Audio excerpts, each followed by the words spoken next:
All right, folks, we are now, this will be a little shorter than the previous one, but all right, so we are boldly moving ahead to section 10.1. All right, so this is going to be where we're going to be looking at what are called composite functions. What I often call are functions of functions. Okay, so we're going to actually be dealing with multiple functions on there. So composite functions are one of the things that we want to get some experience with. Now, before we do any of that, the first thing we're going to do is to talk about like the algebra associated with functions. Okay, so we're going to have to get clear on some notation on there. Is that there's a shorthand that if you got, so suppose we've got two functions. So let's say that we have two functions, f of x and another function, g of x, that we can do algebra on the functions themselves, just like you can do algebra with variables, with numbers, etc. And so we got to get clear on some of the notation. But if we see notation like this, all right, what that's saying, actually, I'll put this as a function of f. A lot of times you'll just actually drop the of x part in there. So you see f plus g. What that's saying is all we're really doing is saying taking f of x and adding g of x to it like that. So nice and simple. But we can also take one function and we can subtract the other one. And again, there's a shorthand where we would just go f minus g, and then we might also say of x. Find that what you're going to end up with is another function of x. So this is a function of x that is a combination of two. So it's the addition of the two. This would be if I took one function and subtracted the other. Oops. You can hear the siren outside. Hopefully everything's okay out there. Um, all right, and we can also multiply two functions. Now we got to be a little bit careful. Sometimes you will see the multiplication of a function written like this with just a dot in between.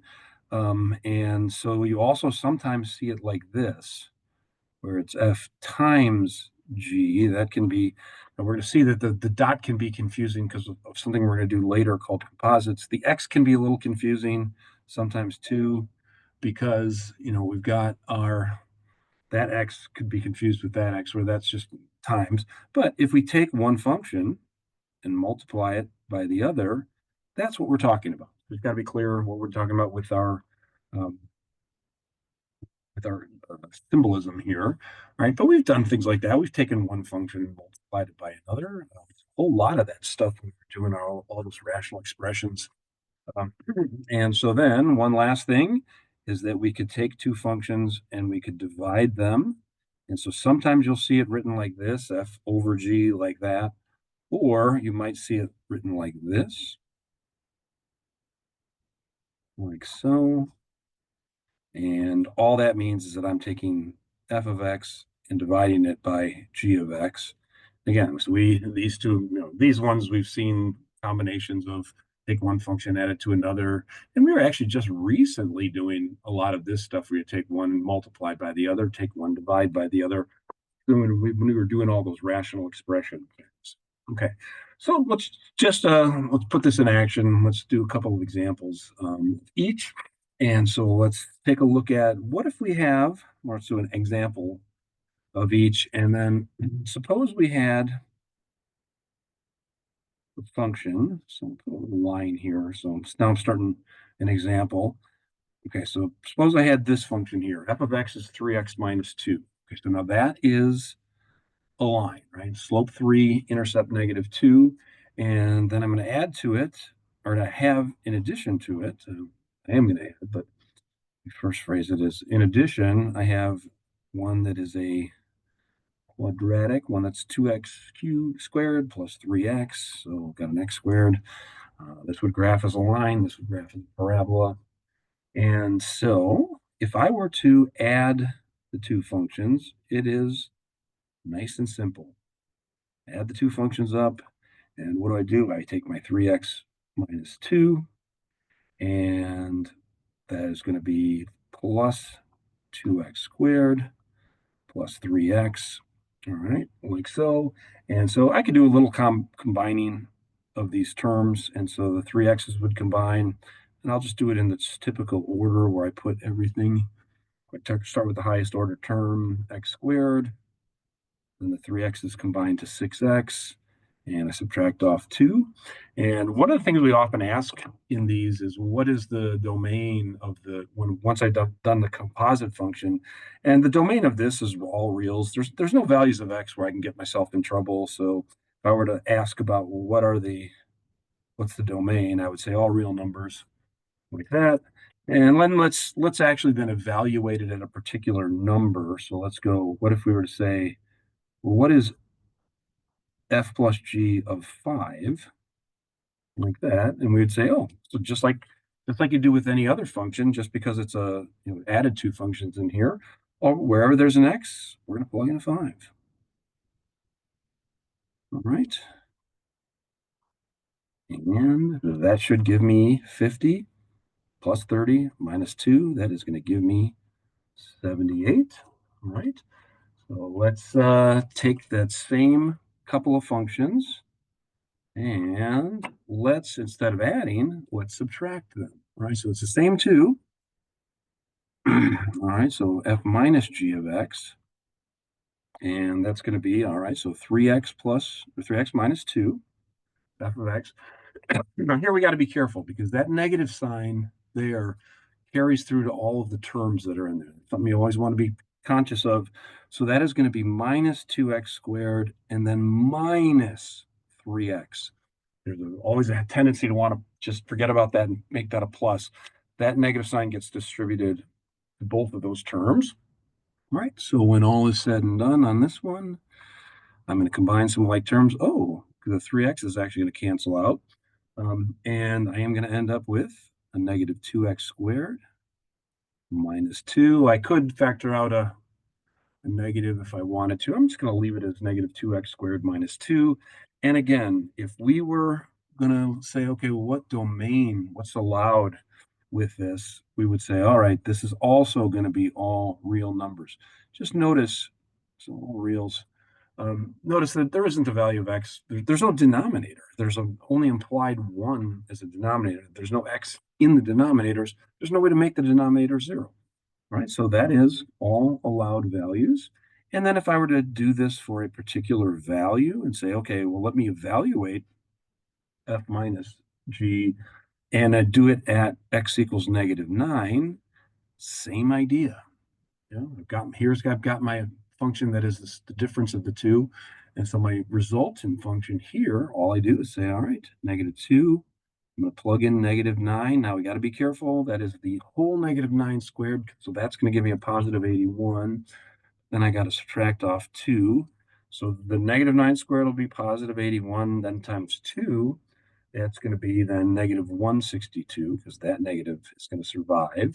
And so when I calculate that, I'm going to have negative 162 minus 2 and negative 164, like so. All right. And let's just do the other two. Okay, and do an example, evaluate it at a particular number. All right, so now if I am multiplying these two together and getting a new function by the product, this is a little trickier because I'm gonna have to do a little expansion of this one. I'm gonna try to write it as a polynomial.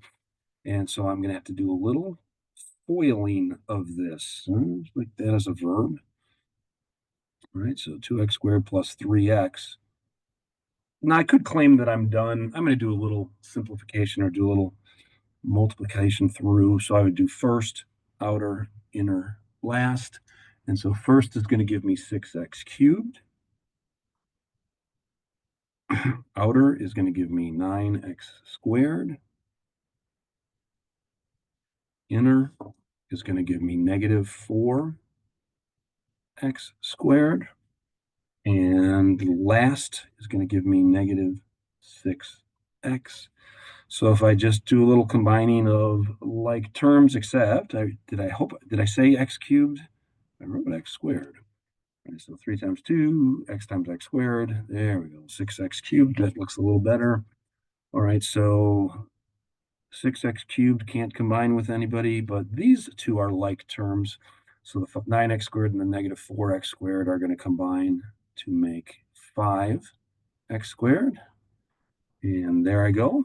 And again, if I were to ask the question, what domain, what values of x are allowed in here, I still have the case that all real numbers are going to be allowed. So all real numbers, again, no way to make my domain, make my denominator 0. The other thing you would want to look for is if you've got any square root signs, then you can't have negative numbers in there. But we have neither of those situations. All right, so let's do this for a particular value. Let's evaluate it at x equals 2. All right, so I'm going to go to my function in here. I'm going to have 6 times 8, 6 times 2 cubed. I'm going to have plus 5 times 4, because I'm going to have 5 times x squared. Then I'm going to have minus 6 times 2, like that. And so what I've got is 48 plus 20 minus 12. And that should give me 56. You can pause and try it out yourself and see if that works for you. All right. Got one more to worry about. And that is, what if we do division? Again, we could write it like this. We could write it like this. You see it both ways. Just be comfortable with it. You know, those mean the same thing. So this is f divided by g. This is f divided by g. They mean the same thing. Okay, let's see. My voice will hold out. And all right, so if I do division on this one, all right, now I have got 3x minus 2, and I am dividing it by 2x squared plus 3x. All right, now I do have some restrictions on this. This denominator cannot be 0. So if I were asked the question, what is my what is my domain? And by the way, there's not really any simplification I can do with this. That's one thing I would worry about. But so to get past that and go, okay, what about my domain here? Now, this one with the division ones, you do tend to get, doesn't necessarily only the division ones, because if I had rational expressions in one of my functions, rational functions, basically. All right, so now with this one, if I'm looking at what restrictions there are, if, let's do this in green, if 2x squared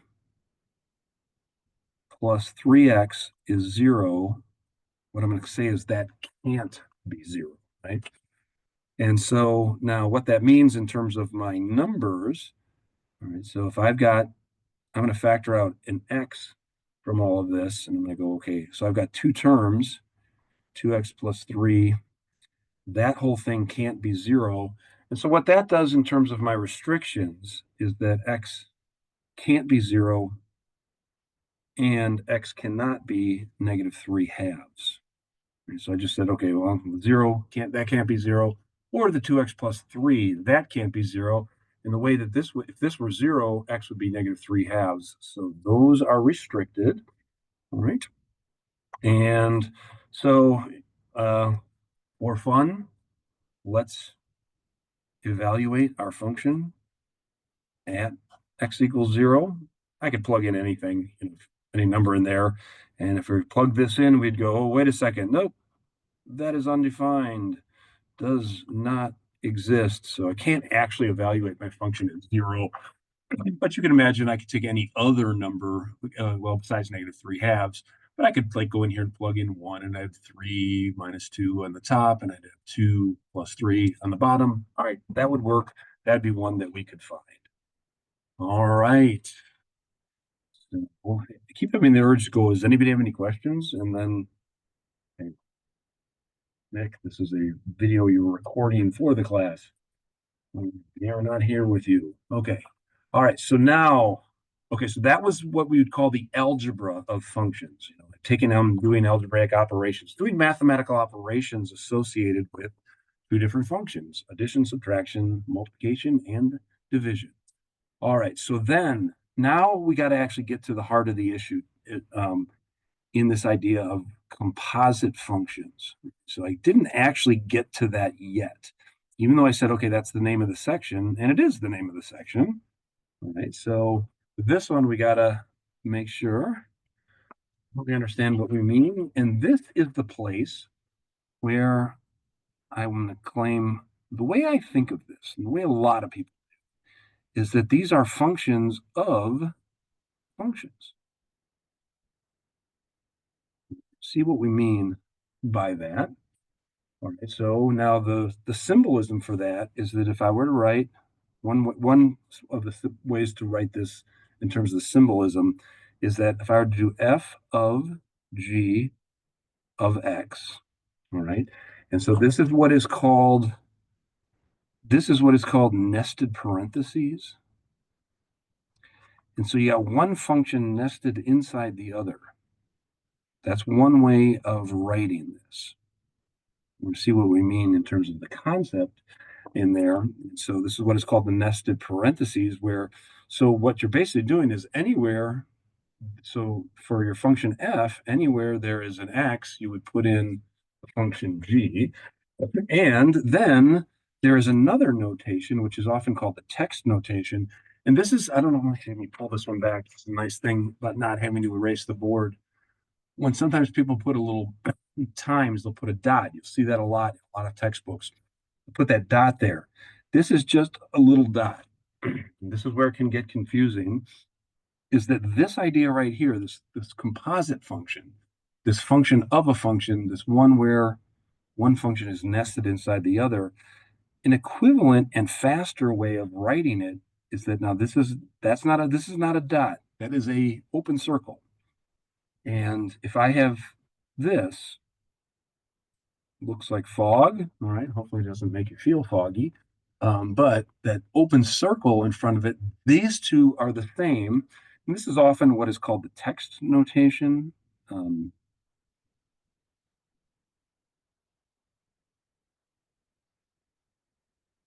but what you want to do is just get used to the seeing this. All right. So, but let's see it in action. You can talk about this abstractly, and sometimes people get it right off the bat. Sometimes they don't. And what I usually is it's easier for someone to think about this if you look at an example. So I think that's true with a lot of mathematics, a lot of things that we see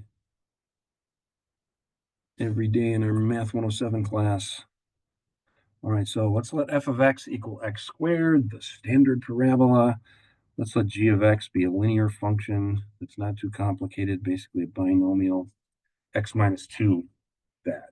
All right, so let's do the following. I am going to challenge us to find the following things. All right, so we've got these two functions right here, x squared and x minus 2.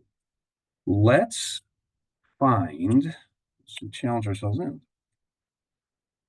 Let's find the following things.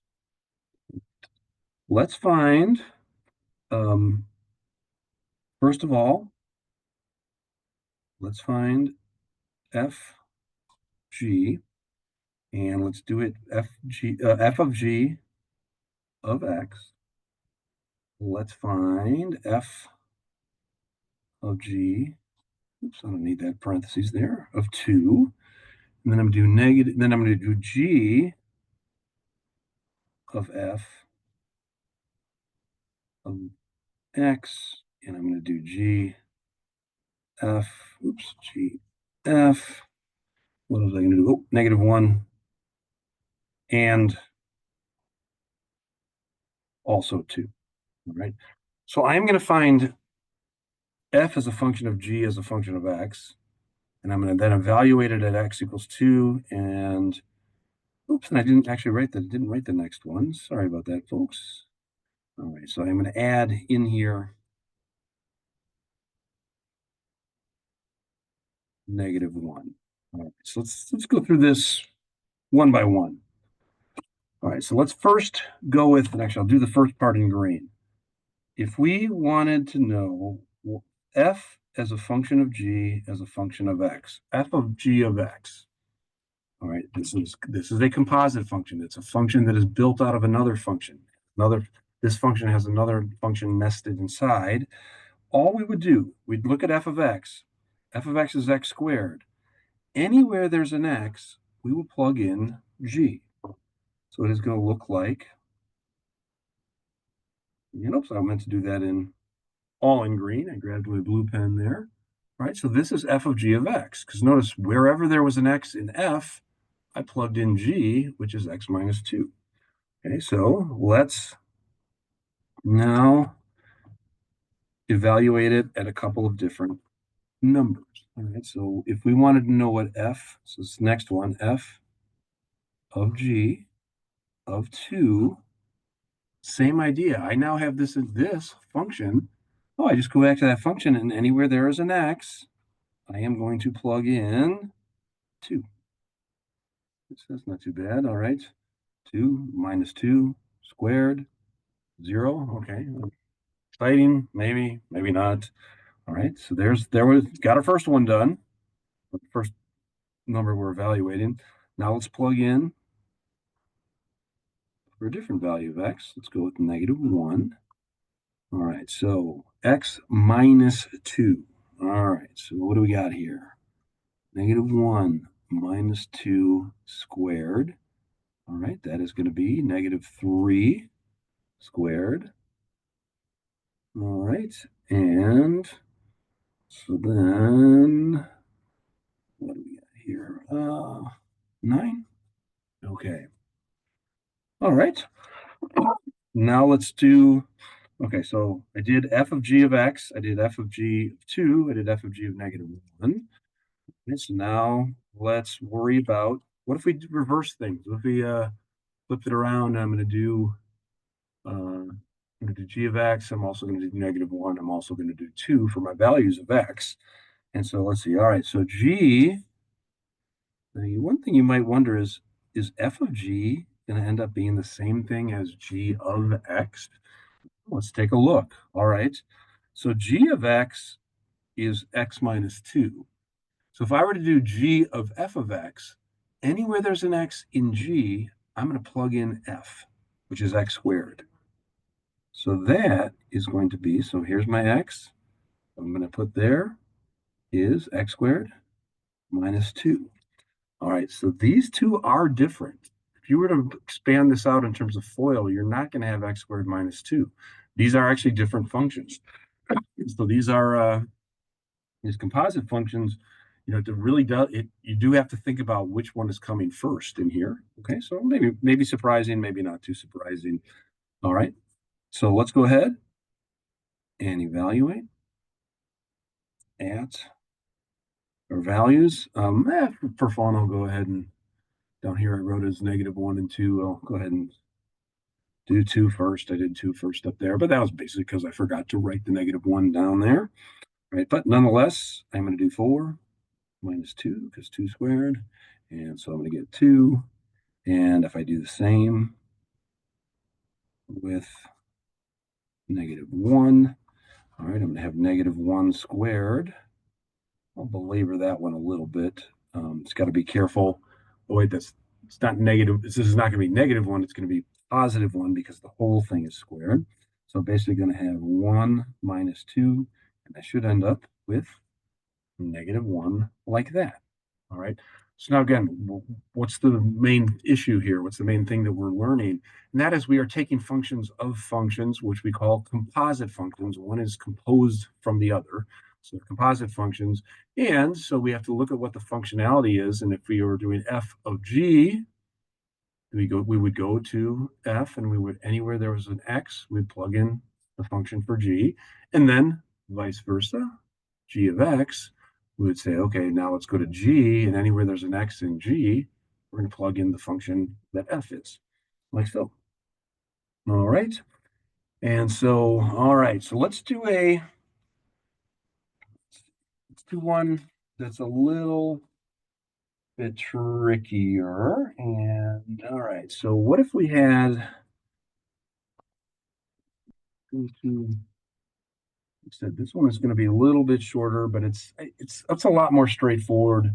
And I went over time on the last one anyway, so this will compensate for it. All right, so oops, there we go. I lost track of my function in here. All right, so let's suppose we had h of x, and that was equal to x minus 9 quantity squared, like that. All right, and So let's see here. All right. And so then I also knew, so let's say we have a function, h of x is equal to x minus 9 squared. All right. And so now looking at this, what I'm going to do actually with this one is I'm going to work backwards. So um, I'm going to say, how could this be thought of as a composite function?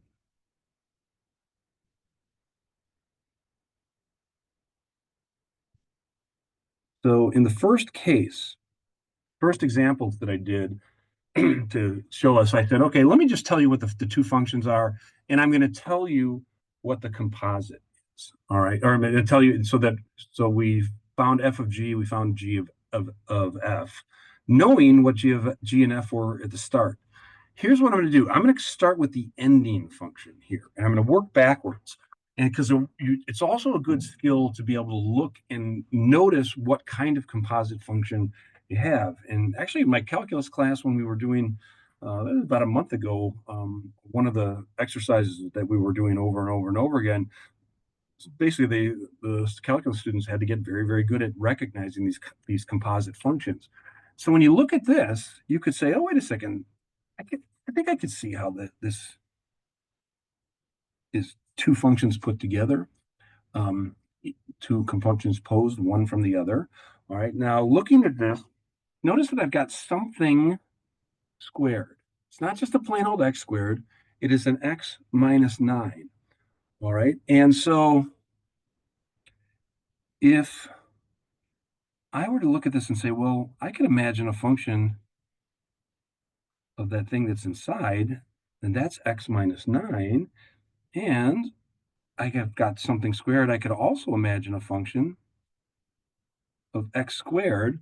If you take a look at these two, convince yourself that that is indeed a composite of these two functions.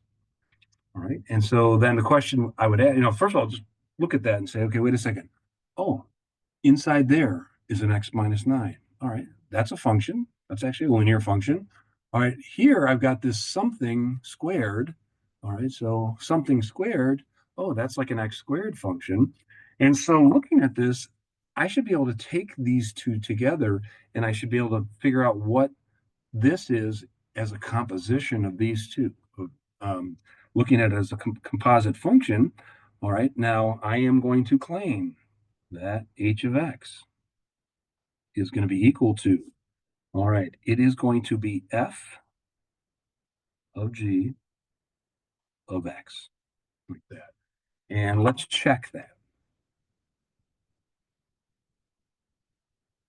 All right, so f of g of x. So if I were to say, okay, f is x squared, g is x minus 9, is it indeed the case that if I take f of x and anywhere there's an x, so there f of x is something squared, but anywhere there's an x, I'm going to put in g, and I look at that and go, oh, check. That is indeed the composite function I would be dealing with. All right, and so let's just actually do one more. Like I said, this one's a little shorter. There's just not as much stuff for us to run through on that. So let's take advantage of that. And like I said, went a little over last time, so even things out a little bit. All right, what about this? Suppose I have got h of x is equal to the cube root of 8 minus x.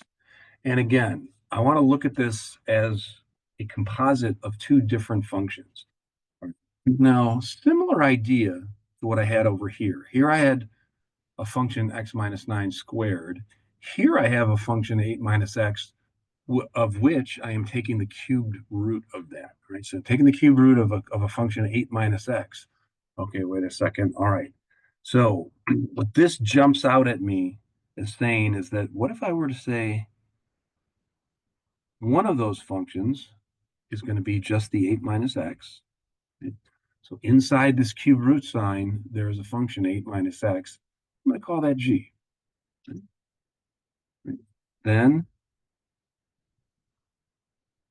there's also the fact that there's cube root that is being taken, right? And so that could be thought of as also one of the functions that is part of our composite, part of this composition of a new function built out of two other functions. All right. And again, the way I've set it up, I did it very, very similar to what I did over here. And so what I end up with this is, okay, h of x, again, is going to be f of g of x. Right? Because notice that what if I call g 8 minus x, all right, to get to h, I'm taking 8 minus x and I'm putting in, replacing it with for x in f of x in there. So this is f of g of x. All right, and so I am going to end up with, so we take a look at that and I say, all right, let me check that out. If I take 8 minus x and I put it in here, do I get what I started with? I do indeed. All right. And let's, for fun, because we got a little bit of time, but also just for a little practice, let's show that, actually, you can do it over here. I got a little bit of space. Let's show that what if we had what if we had a different function? What if we wanted to go the other direction? And let's do it with this one, and let's see what happens when we go, what is g of f of x? All right, so g of f of x, okay, x minus 9 and x squared. Oh, this is kind of like that other example that we did. This would be x squared minus 9. Because notice, in here, in g, we are plugging in f of x anywhere there's an x.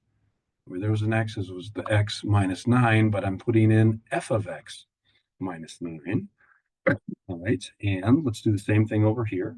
And let's show that, okay, we are actually going to get a different thing. And so when I take a look at this, all right, so g of f of x, all right, except I'm up here. All right, so g is 8 minus x. And anywhere there's an x, I'm going to put f of x in there. Some people actually like to write out, first write it out as 8 minus f of x.